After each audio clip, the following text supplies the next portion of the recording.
Bonjour, bienvenue sur ma chaîne Naya Conseil. Donc aujourd'hui on va voir le thème reconstruire la confiance après une trahison. Évidemment vous allez vous dire c'est un thème qui est voisin, directement voisin du thème que j'ai déjà partagé, qui était pardonner ou partir. Après une trahison bien sûr. Et donc c'est comme une petite série qui concerne les relations et la guérison en fait j'ai fait mais sans le faire exprès. Voilà, j'ai choisi ces thèmes et apparemment ils se complètent. Donc la dernière fois effectivement j'ai parlé d'un choix difficile après une trahison. Pardonner ou partir après une infidélité. C'était ça le thème. Mais il y a une question qui vient juste après cette trahison et beaucoup, bien sûr, se la posent en silence. Cette question c'est: et si je reste? Est-ce que la confiance peut vraiment revenir? Donc, on va essayer de répondre à cette question, on va essayer d'analyser. Parce que rester sans confiance, bien, dans un couple, c'est impossible. On ne peut pas rester avec quelqu'un s'il n'y a pas de confiance. Parce que la confiance, c'est la base essentielle du couple. Elle est primordiale. On va même aller à dire que c'est un pilier majeur de ton couple. Sans la confiance, la relation, elle ne peut pas être saine. Sans la confiance, le couple ne peut pas bien fonctionner. C'est impossible aussi. Et sans cette confiance, eh bien forcément, ton couple va battre de l'aile. Donc aujourd'hui, on va parler de ce que signifie reconstruire la confiance, pas seulement en théorie, mais on va en parler aussi dans la vraie vie. Mais avant de reconstruire, il faut comprendre une chose. Et cette chose, elle est essentielle. Il faut comprendre que la confiance ne revient jamais comme avant. Car la reconstruction, reconstruire la confiance, en fait, c'est pas revenir à l'état initial, donc à l'état du début. Parce que la confiance, au début, elle est innocente. C'est une confiance que tu avais avant, tu l'avais donnée innocemment, sans réfléchir. Mais après une trahison, cette confiance, eh bien, elle meurt. Et effectivement, c'est une vérité qui est difficile à accepter, mais ce qui revient, ou plutôt ce qui va revenir, c'est une confiance beaucoup plus mûre, beaucoup plus vraie. C'est une confiance qui sera consciente. Fragile au début, c'est normal, parce qu'on vient de traverser, on va dire, une tempête, en parlant de trahison. Donc forcément, elle sera fragile au début, mais ce sera une confiance qui sera beaucoup plus lucide. Car tu vas choisir de donner cette confiance. Tu vas choisir de la donner à nouveau, cette confiance. Ce sera un choix. Donc, réfléchi, lucide. En fait, ça va être un cheminement qui va être magnifique, forcément, mais surtout admirable. que tu vas faire avec ton conjoint. Admirable parce que tu vas surmonter l'épreuve que vous venez de passer. Et magnifique aussi parce que c'est beau quand même un couple, après avoir traversé cette tempête, de voir qu'ils peuvent continuer quand même. Parce que il faut arriver à se reconcentrer sur le présent. Certes, il y a eu ce passé un peu chaotique, trahison intime, affective. Mais maintenant, il faut digérer cette trahison. Et pour pouvoir se reprojeter dans le présent, et aussi bien sûr l'avenir, eh bien tout ça va passer par une démarche qui va être peut-être complexe, il faut l'avouer, parce que on va prendre comme exemple, on dit avant tu faisais confiance sans réfléchir, comme je l'ai dit au début. Vous venez de vous rencontrer, hop, il y a la confiance qui s'installe, on ne réfléchit à rien. Parce qu'il n'y a pas encore eu de problème dans le couple. Il n'y a pas eu de trahison, il n'y a pas eu de mensonge. Mais après une trahison, tu vas commencer à observer. Tu vas commencer à vérifier les choses. Tu vas commencer à épier. Et tu vas beaucoup surveiller. Mais quand tu fais ça, ce n'est pas que tu es méfiant ou méfiante. C'est seulement que tu te protèges intelligemment. Mais alors, comment savoir si la reconstruction va vraiment être possible pour vous, toi et ton partenaire? Parce qu'il faut des conditions indispensables pour reconstruire.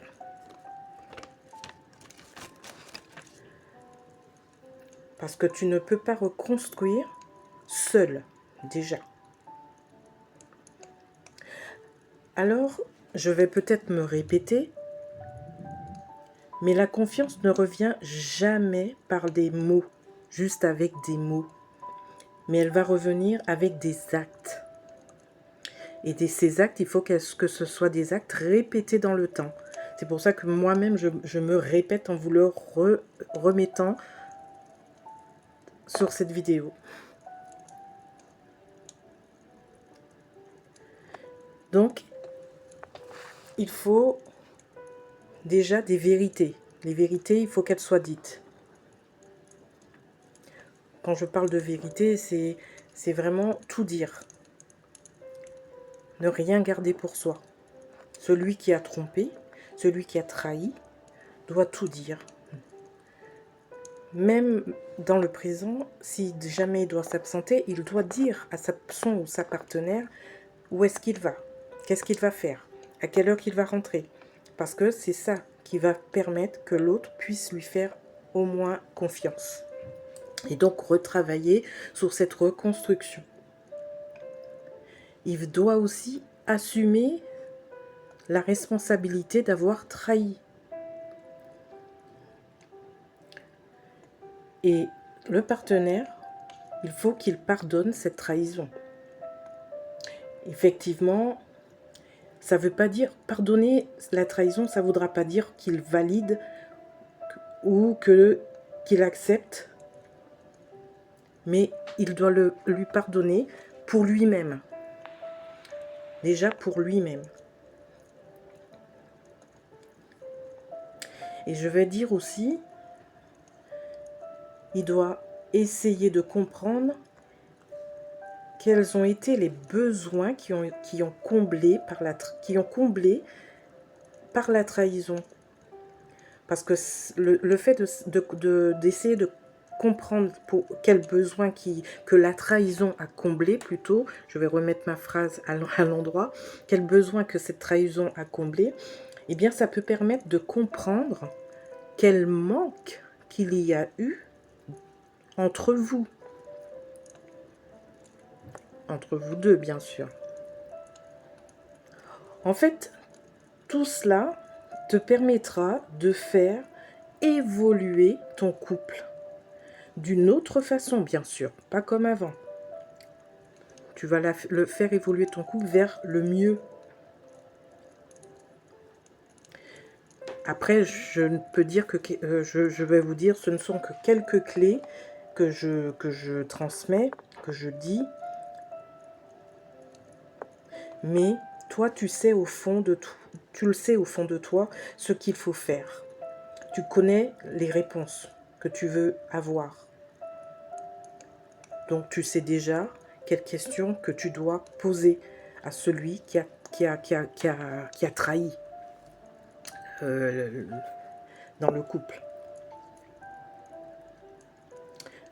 Et pour avancer et reconstruire ensemble, eh bien, vous devez faire cette démarche. Exemple, comment je vais dire, il ne doit pas y avoir de réponse du style « on en a déjà parlé, passe à autre chose ». Non, pas ce genre de réponse. S'il y a une question, vous devez répondre avec bienveillance. Ce n'est pas parce que répondre « on en a déjà parlé, passe à autre chose », ce n'est pas aider à la reconstruction, c'est tout le contraire. Par contre, vous pouvez dire « je sais que ça revient, cette douleur elle est là, mais sache que moi, je suis là. Et quoi que tu aies envie de me demander, je répondrai. » Voilà, les questions elles peuvent revenir autant de fois, mais vous allez toujours répondre avec bienveillance.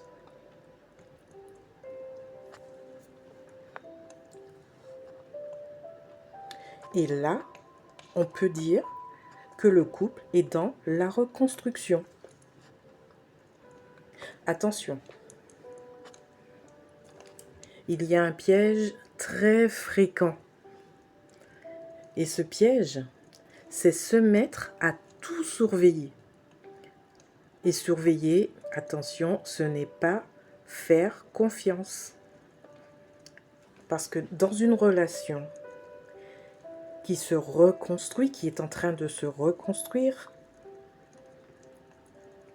la tentation, forcément, elle sera là. Celle de vérifier, de tout fouiller, de surveiller, de toujours chercher des preuves. Mais attention, ne confondez pas le contrôle et la sécurité. C'est différent.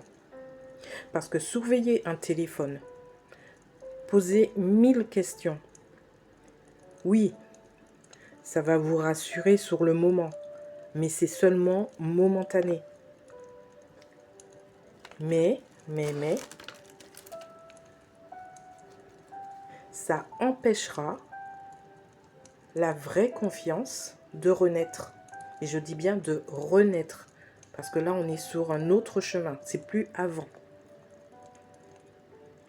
Donc, l'enjeu, ce n'est pas de contrôler.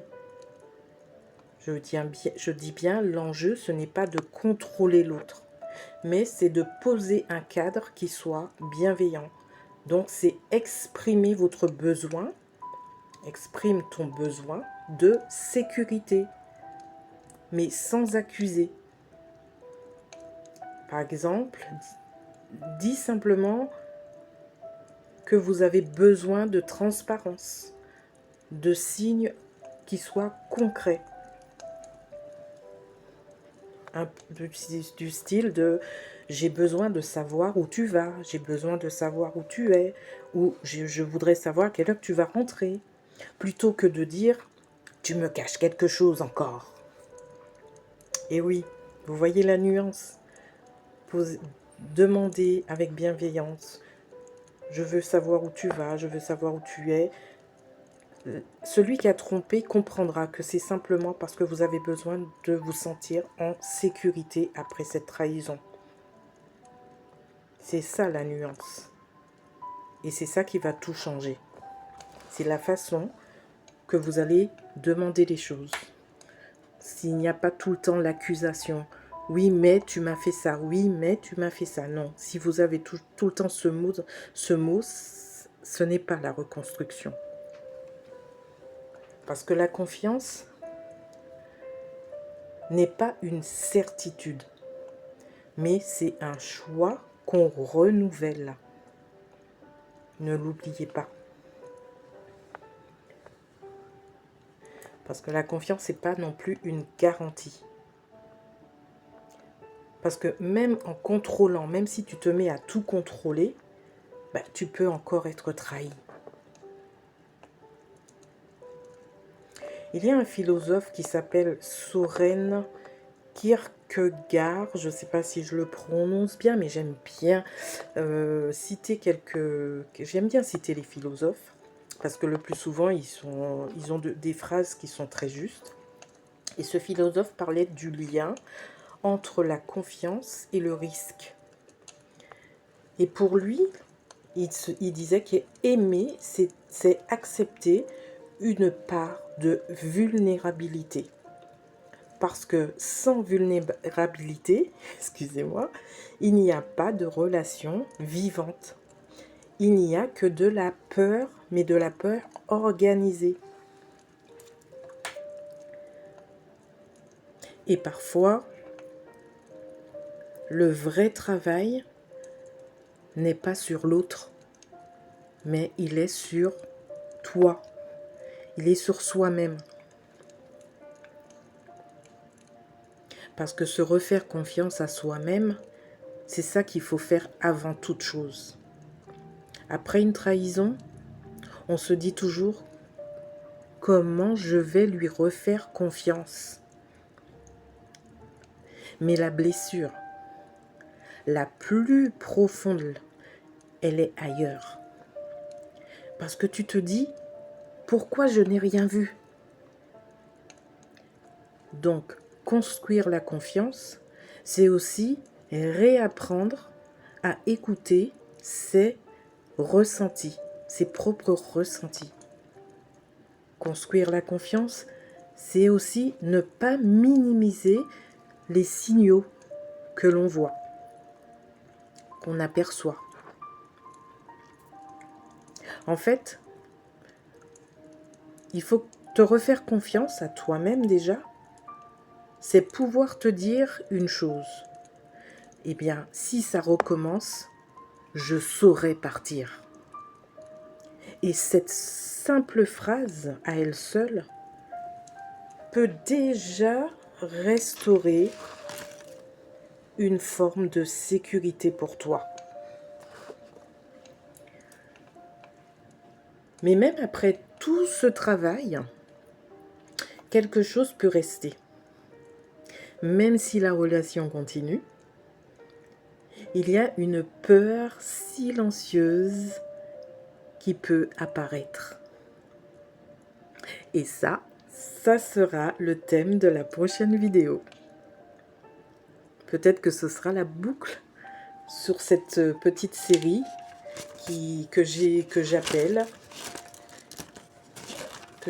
tout simplement les relations et les guérisons. J'ai voulu l'appeler comme ça, parce que pour moi, ça fait comme une petite série. Donc, pour finir avec ce thème, j'aurai une morale qui sera tout simplement reconstruire la confiance. Ce n'est pas garantir que l'autre ne fera plus jamais de mal. Mais c'est savoir que quoi qu'il arrive, tu sauras toi te respecter.